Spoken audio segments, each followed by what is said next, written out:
السلام عليكم ورحمة الله وبركاته. أهلا وسهلا بكم مشاهدينا الكرام في هذه الحلقة المباركة وفي هذا اللقاء الطيب. أنا أريد أن أتحدث معكم اليوم حول موضوع آداب طلب العلم ومؤهلات طالب العلم وطريقة التمهر في مجال العلم. العلم نور وبصيرة، شرف وكرامة، فضل وعزة. صاحب العلم يسمو ويعلو حتى لا يرتفع فوقه شيء. قل هل يستوي الذين يعلمون والذين لا يعلمون إنما يتذكر أولو الألباب. ويقول جل ذكره: يرفع الله الذين آمنوا منكم والذين أوتوا العلم درجات. أنا أريد أن أعرض أمامكم أبيات الإمام الشافعي رحمه الله، حيث يقول: رأيت العلم صاحبه كريم ولو ولدته آباء لئام، وليس يزال يرفعه إلى أن يعظم أمره القوم الكرام، ويتبعونه في كل حال كراعي الضأن تتبعه السوام. فلولا العلم ما سعدت رجال ولا عرف الحلال ولا الحرام. أيها الإخوة، لكل علم أصول ولكل فن قواعد وضوابط للتمهر فيها والتضلع في مجالها. فأنا أود أن أعرض أمامكم اليوم عن بعض الأصول وأسلط بعض الضوء على المبادئ الأساسية التي لا بد منها لطالب العلم حتى يكون ناجحا في مجاله العلمي. فأنا لخصت هذه الأمور والجوانب في 12 أمرا، فأنا أعرض هذه الأمور بين أيديكم وأنا أستعرض الجوانب المختلفة لهذا المجال، من الجانب الديني والخلقي والاجتماعي، والجانب السلوكي والفكري والنظري والتطبيقي، ومن ناحية المهارات بالوسائل الجديدة والأساليب الحديثة. فأنا أعرض بين أيديكم هذه الأمور واحدا تلو واحد. الأمر الأول وقبل كل شيء تصحيح النية والإخلاص في طلب العلم. أيها الإخوة، كل ديننا قائم على الإخلاص لله سبحانه وتعالى، فهو المبدأ، فهو الأساس، فهو الأصل، فهو المرجع، لا بد منه وبدونه لا شيء. الإخلاص يعني هنا إرادة رضا الله سبحانه وتعالى في هذا العلم، ونية رفع الجهل عن نفسه، وإرادة العمل بالعلم، ونية نشر هذا الدين وتبليغ رسالة الله في كل البشرية. هذا هو الإخلاص. وتصحيح النية ربما لا يكون في بداية المجال أو في بداية الميدان، ولكنه لا بد منه في وسط المجال، أو لا بد من تصحيح النية إبان طريق العلم. ومع ذلك يجب الحذر كل الحذر من طلب الدنيا بالعلم الشرعي، لأن النبي صلى الله عليه وسلم وبخ ووعد وهذر ووبخ توبيخا شديدا، كما أخرج الإمام أحمد وأبو داود رحمهم الله تعالى بسند حسن عن أبي هريرة رضي الله عنه أن النبي صلى الله عليه وسلم قال: من تعلم علما مما يبتغى به وجه الله عز وجل لا يتعلمه إلا ليصيب به عرضا من الدنيا لم يجد عرف الجنة يوم القيامة، يعني ريحها. ثم الأمر الثاني العمل بالعلم، هذا أهم الأشياء. إذا كان الإنسان يتعلم ولا يعمل به فإن هذا العلم ضائع، وهذا العلم هو لا فائدة له فيه، لأن النبي صلى الله عليه وسلم قال عن القرآن الكريم: إن القرآن حجة لك أو عليك. فالعلم كالسلاح، إما أن تستعمله لك ضد عدوك أو تستعمله عليك. بحيث تقتل به نفسك، لأنك إذا لم تعمل بالعلم فإن الله سبحانه وتعالى يزيد العقاب الشديد عليك والعياذ بالله. الأمر الثالث: اختيار المورد النقي والمشرب الصفي والمنبع الطاهر العذب الزلال لحصول العلم. قال محمد بن سيرين رحمه الله تعالى: إن هذا العلم دين، فانظروا عمن تأخذون دينكم.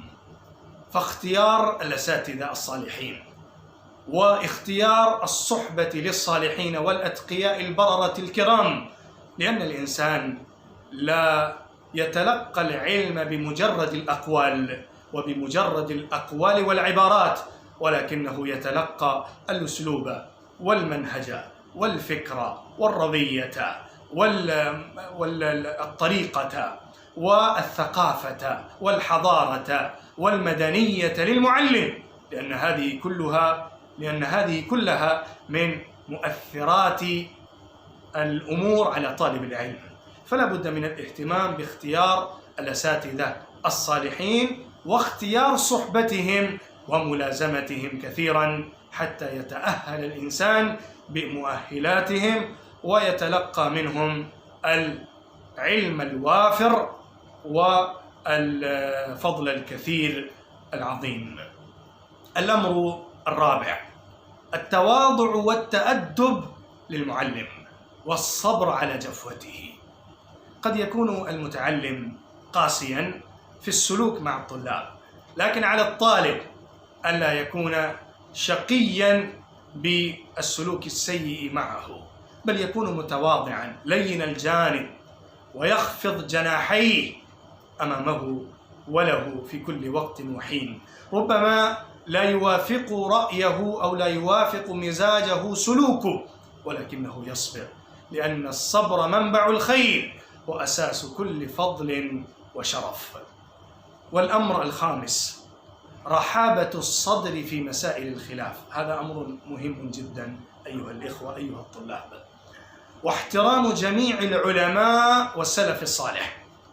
في هذا الوقت نرى أن التشغب وأن التشعب وحتى الحزبية العصبية والمتعصبة والتحزب المنفر فاش جدا في مناهج مختلفة للعلم وفي الأوساط العلمية مختلفة المناهج، فهذا أمر بغيض، هذا أمر مكروه، هذا أمر غير مقبول، هذا أمر مرفوض تماما، لأن العلم يقتضي سعة النظر، والعلم لا يتأتى إلا إذا كان في الإنسان سعة الفكر، رحابة الصدر، والأخذ من الجميع، واحترام كل ذي فضل. هذا هو الأدب الذي نراه في الصحابة رضوان الله عليهم أجمعين. كم كان الاختلاف فيهم، كم كان الاختلاف في المسائل الفرعية موجود في أنفسهم وبين صفوفهم. نرى بعض الصحابة يرفع يديه قبل الركوع وبعد الركوع، ونرى بعض الصحابة لا يرفعون الأيدي إلا في التكبيرة للتحريم، ونرى بعض الصحابة يطبقون بين الأيدي في الركوع وبعضهم لا يفعلون ذلك. وهذا الاختلاف الذي ربما لا يكون رائجا فيما بيننا باعتبار المذاهب المختلفة كان موجودا في الصحابة، لكنهم يتسامحون مع ذلك، لأن هذا هو العلم. وهذا هو العلم إذا تجلى على الإنسان حجة العلم وحجة الموقف والرأي، فإنه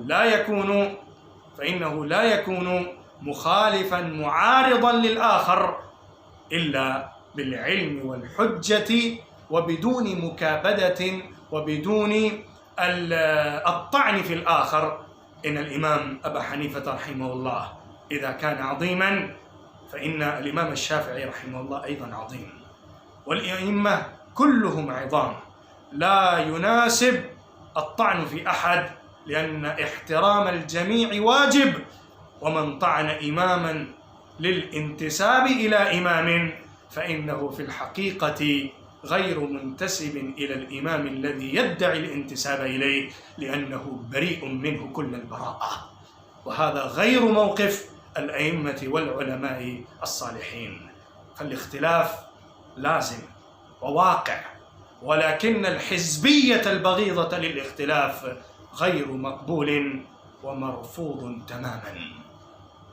الأمر الآخر أو الأمر السادس من الأمور التي أنا أتكلم عنها التدرج في تلقي العلم شيئا فشيئا، وتطوير مطالعة الفنون في المجالات المختلفة من العلوم والصناعات. الإنسان إذا كان يتدرج في تلقي العلم فإن العلم يستقر في نفسه، وإذا كان يتسرع في أخذ العلوم العالية قبل العلوم السافلة فإنه لا يكون ناجحا في مجال العلم. ولا بد من المطالعة الدقيقة والمطالعة المرتبة المنسقة.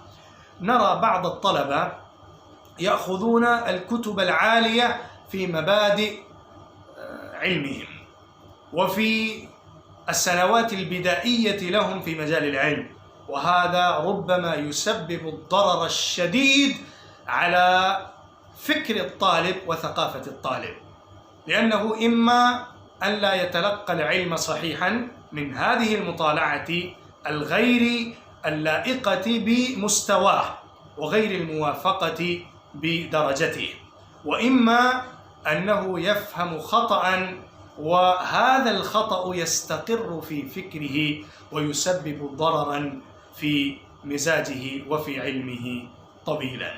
فلا بد من التدرج الصحيح. الإنسان لا بد أن يكون بإشراف الأساتذة المهرة في المطالعة.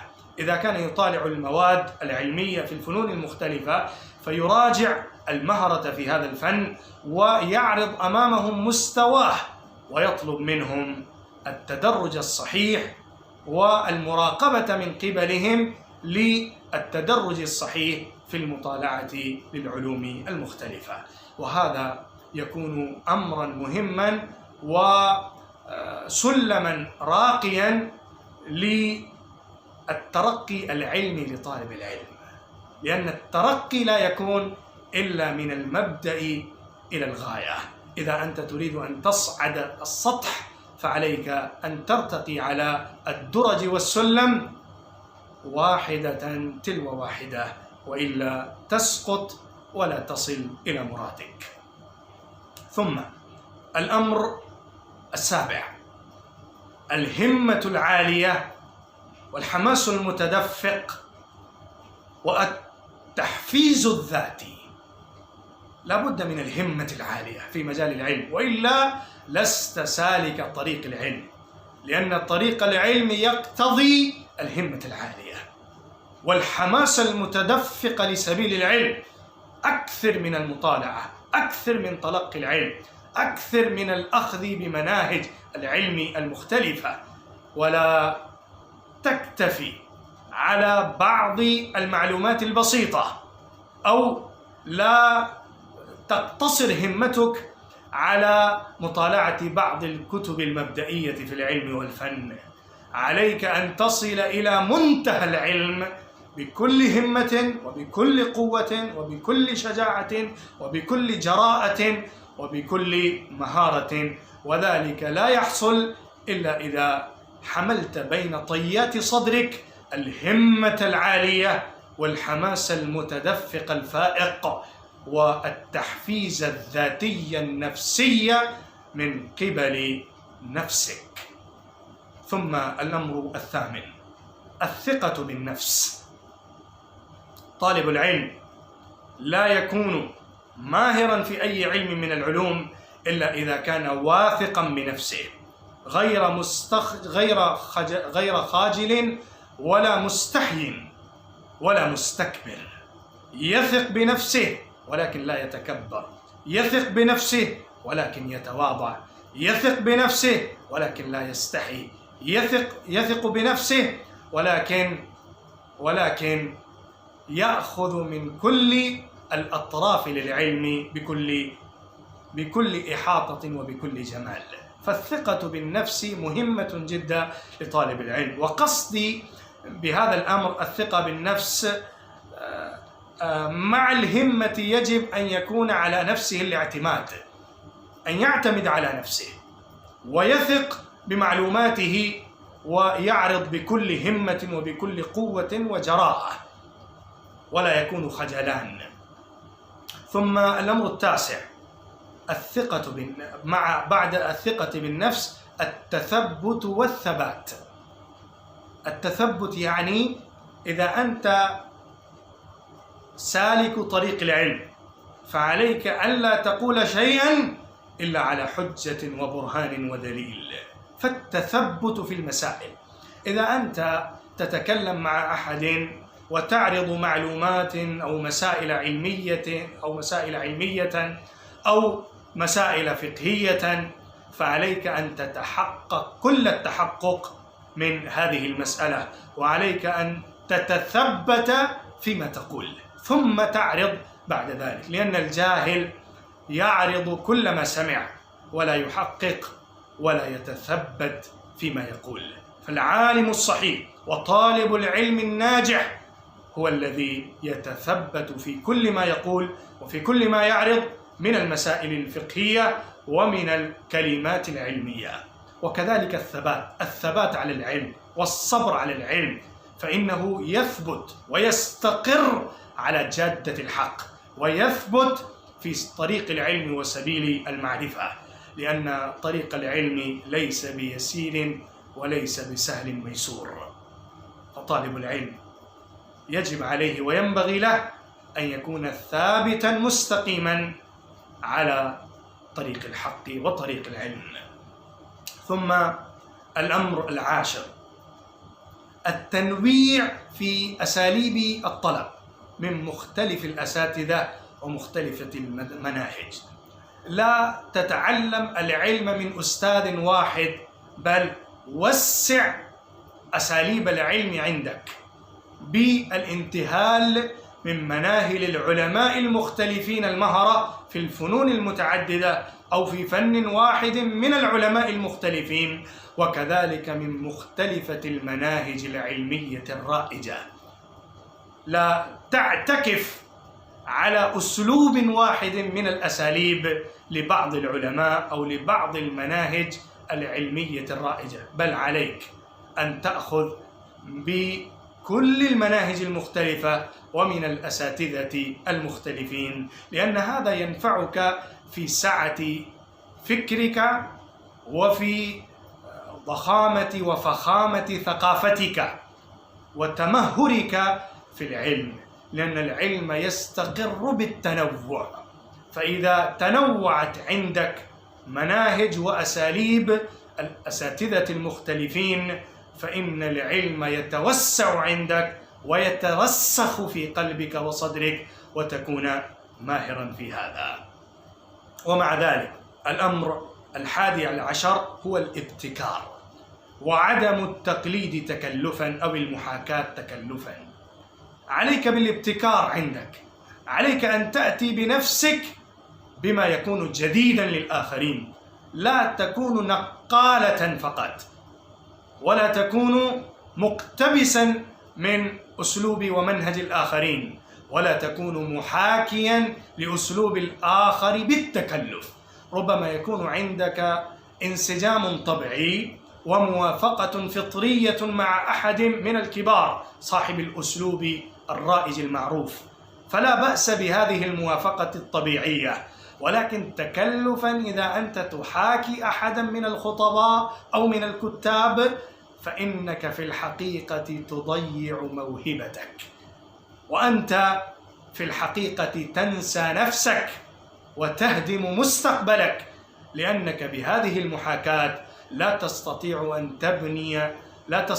أن تبني شخصيتك المؤثرة على الآخرين. الانفعال ضروري ولكن بحد متزن، ومع ذلك يأتي الفعالية حتى يكون الإنسان صاحب شخصية متميزة فائقة. فلا تقلد أحدا ولا تحاكيه تكلفا. والأمر الأخير 12 هو الاختصاص والتمهر بفن من الفنون حتى يثبت لك أو تثبت لك المرجعية في هذا المجال. لا تكون آخذا من كل العلوم إلا بقدر ضروري لازم وبحد يجعلك لائقا للتكلم في كل الأمور، ولكن يجب عليك أن تكون ماهرا في فن من الفنون. قد يكون بعض الطلبة يتوسع مطالعتهم حتى في الدرجات النهائية، وهذا لازم ضروري، ولكن لا بد من التركيز الذهني على موضوع واحد وعلى فن من الفنون واحد حتى يكون للإنسان مهارة تامة في هذا العلم. خذ من كل العلوم شيئا ومن بعض العلم كل شيء حتى تكون مرجعا صادقا يرجع إليك كل الناس في هذا المجال وفي هذا العلم. إذا أنت تمهرت بعلم من العلوم فكل الناس يأتون إليك ويكون لكلامك سند واعتماد ويكون لقولك مقام بين أوساط علمية. هذه بعض الأمور والجوانب التي أنا جمعتها وأردت أن أعرضها أمامكم يا طلاب العلم حتى يكون لك يا طالب العلم يكون لك مستقبل زاهر مشرق ويكون لك نجاح باهر تام. الله هو الموفق، وآخر دعوانا الحمد لله رب العالمين، والسلام عليكم ورحمة الله وبركاته. إلى اللقاء.